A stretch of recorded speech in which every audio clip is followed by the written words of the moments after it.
नमस्ते दोस्तों, मेरे YouTube चैनल में आपका बहुत बहुत स्वागत है। आज इस वीडियो में मैं आपको संतान सप्तमी की कथा सुनाने जा रही हूँ। संतान सप्तमी पूजा विधि। यह व्रत भाद्रपद शुक्ल पक्ष की सप्तमी को पुत्र प्राप्ति तथा पुत्र रक्षा के लिए किया जाता है। पूजन विधि। दोपहर के समय चौक पूर कर चंदन, अक्षत, धूप, दीप, नैवेद्य, सुपारी आदि नारियल से शिवजी पार्वती जी का पूजन करें। इस दिन खीर पूड़ी और गुड़ के पुओं का भोग लगावें। रक्षा हेतु शिवजी का डोरा अर्पित करें और डोरे को शिवजी से वरदान रूप में लेकर धारण करके तथा कथा सुने। माताएं पार्वती जी का पूजन करके पुत्र प्राप्ति तथा उसके अभय का वरदान मांगती हैं। कथा प्रारंभ। एक बार श्री कृष्ण ने युधिष्ठिर को बताया कि मेरे जन्म से पहले किसी मथुरा में लोमस ऋषि आए थे। मेरी माता पिता देवकी तथा वसुदेव को ऋषि ने आदेश दिया कि हे देवकी, कंस ने तुम्हारे कई पुत्रों को पैदा होते ही मार डाला है, तुम्हें पुत्र शोक दिया है। इस दुख से मुक्त होने के लिए तुम संतान सप्तमी का व्रत करो।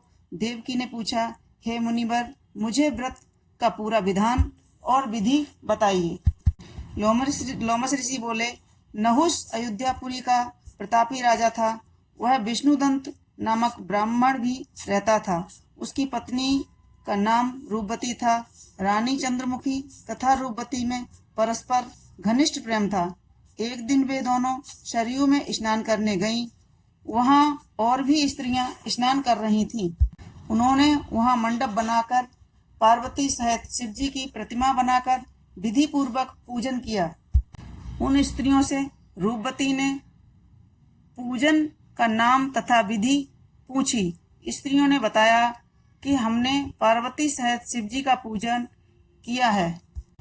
भगवान शिव का डोरा बांधकर हमने संकल्प लिया है कि हम जब तक जीवित रहेंगे तब तक यह व्रत करती रहेंगी। यह मुक्ताभरण व्रत सुख और संतान को देने वाला है। स्त्रियों की बात सुनकर उन दोनों सखियों ने भी जीवन पर्यंत इस व्रत को करने का संकल्प करके शिवजी के नाम का डोरा बांध लिया। किंतु घर पहुंचने पर वे संकल्प को भूल गईं। फलतः मृत्यु के पश्चात रानी बांडरी तथा ब्राह्मणी मुर्गी की योनि में पैदा हुई। कालांतर में पशु योनि छोड़कर मनुष्य योनि में आई। चंद्रमुखी मथुरा के राजा पृथ्वीनाथ की रानी बनी। रूपवती ने एक ब्राह्मण के घर में जन्म लिया। इस जन्म में रानी का नाम ईश्वरी तथा ब्राह्मणी का नाम भूषणा रखा गया। भूषणा का विवाह राजा पुरोहित अग्निमुखी के साथ हुआ। व्रत भूलने के कारण रानी इस जन्म में बांझ हुई। वहीं प्रौढ़ अवस्था में जाकर उसको एक गूंगा तथा बहरा पुत्र पैदा हुआ। 9 साल के होने पर ईश्वरी का पुत्र मर गया। भूषणा ने यह व्रत याद रखा था, इसलिए उसके गर्भ से सुंदर स्वस्थ 8 पुत्रों को जन्म लिया। रानी ईश्वरी के पुत्र शोक की संवेदना के लिए भूषणा उसे मिलने गई। उसे देखते ही रानी के मन में डाह पैदा हुआ। उसने भूषणा को विदा करके उसके पुत्रों को भोजन के लिए बुलाया और भोजन में विष मिला दिया।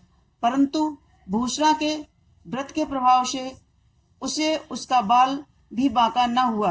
रानी ने क्रोध में भरकर अपने नौकरों को आज्ञा दी कि भूषणा के पुत्रों को पूजा के बहाने यमुना में ढकेल दो।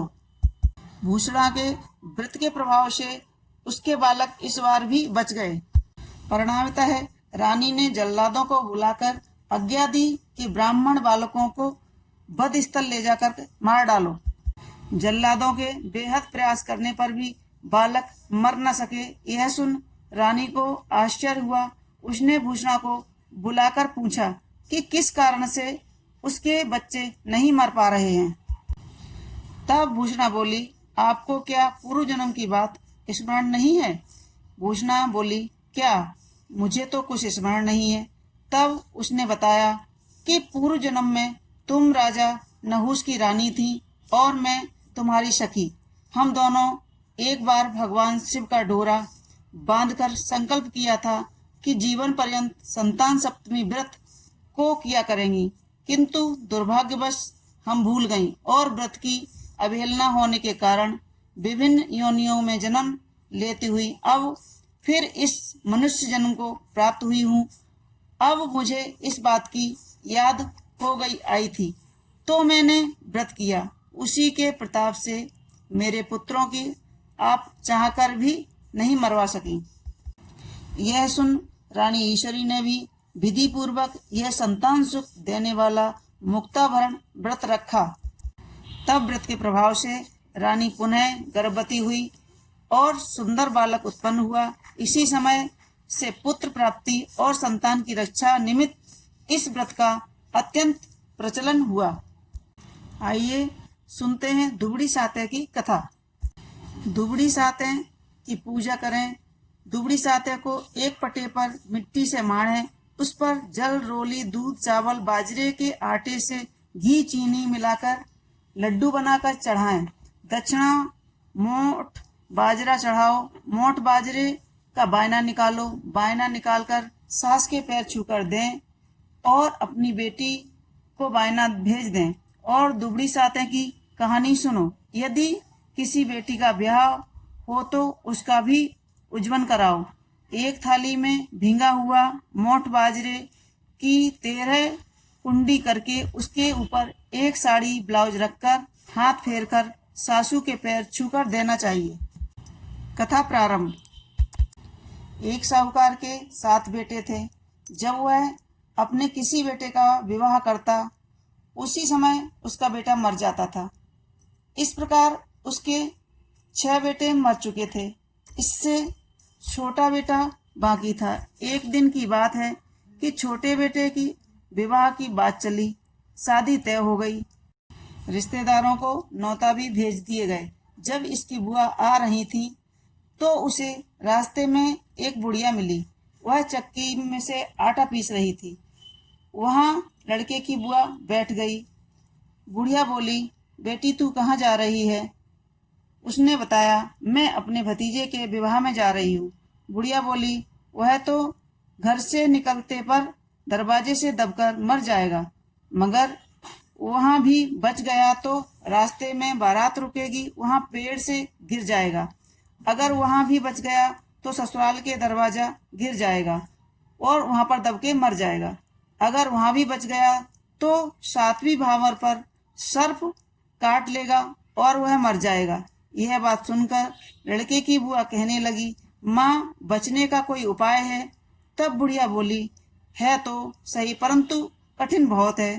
तुम उस लड़के को पीछे की दीवार से फोड़कर घर से निकालना। पेड़ के नीचे बारात न रुकने देना। ससुराल में पीछे के दरवाजे से घर में लेना। भावरों पर 1 कटोरा दूध भरकर रख लेना और तात का फांसा बनाकर रख देना। जब वह सांप आवे तो दूध पिलाकर बांध देना। फिर सांपिन आवेगी और सांप मांगेगी, तब तुम उससे अपने 6 भतीजों को मांग लेना। वह उन्हें जीवित कर देगी। साथ में इस बात को किसी को बताना मत, नहीं तो जो सुनेगा और जो बोलेगा दोनों ही मर जाएंगे, फिर लड़का नहीं बच सकता। यह सुनकर बुढ़िया जाने लगी और बोली, मेरा नाम दुबड़ी है। यह सुनकर बुआ घर आई। जब बारात जाने लगी तो वह रास्ता रोककर खड़ी हो गई और कहने लगी कि पीछे के दरवाजे से बना करके ले जाओ। तब पीछे के दरवाजे से लड़का निकला तो घर का दरवाजा गिर गया। तब सब कहने लगे कि बुआ ने तो अच्छा किया। जब बारात चलने लगी तो बुआ भी जाने को तैयार हो गई। सबने मना किया, औरतें बारात में नहीं जाती हैं, पर वह नहीं मानी और बारात के साथ साथ चलती गई। रास्ते में जब बारात पेड़ के नीचे रुकी तो बुआ ने उससे मना कर दिया। दूल्हा को वहां ना बैठने दिया और धूप में बिठाया। दूल्हा के बैठते ही पेड़ गिर गया। इस बात को देखकर सब बुआ की बड़ाई करने लगे। जब बारात वहां से चलकर ससुराल पहुंची तो वहां भी पीछे के दरवाजे से जाने को कहा और और उसकी बात सबने मान ली। पीछे के दरवाजे से जैसे ही लड़का घर में घुसा, दरवाजा गिर गया। जब भावनें पड़ने लगी तो उसने एक कटोरा कच्चा दूध मंगाया और तांता का फांसा बनाकर रख लिया। जब सातवीं भावर पड़ने लगी तभी सर्प आया। बुआ ने सर्प को सामने दूध कर दिया। दूध पीते ही सांप को उसने तांते में बांध लिया। तब बाद में सांपिन आई और उसने अपना सांप मांगा। तब लड़के की बुआ ने अपने 6 भतीजों को मांग लिया। सांपिन ने उसके 6 भतीजों को जीवित कर दिया और सांप को साथ लेकर चली गई। इस प्रकार उसे 7 भतीजे मिल गए। बारात घर वापस आई। तब लड़के की बुआ ने सप्तमी के दिन दुबड़ी की पूजा कराई। इसी कारण से इसको दुबड़ी सातें कहते हैं। हे दुबड़ी मैया, जैसी तुमने बुआ की 7 भतीजों को लौटाया, सबके भाइयों भतीजों की रक्षा करना। बोलो दुबड़ी मैया की जय। तो दोस्तों, कैसी लगी हमारी आज की ये कथा? हमारे कमेंट्स बॉक्स में जाकर जरूर लिखें। साथ ही साथ हमारे वीडियो को लाइक करें और शेयर करें और सब्सक्राइब करें। धन्यवाद।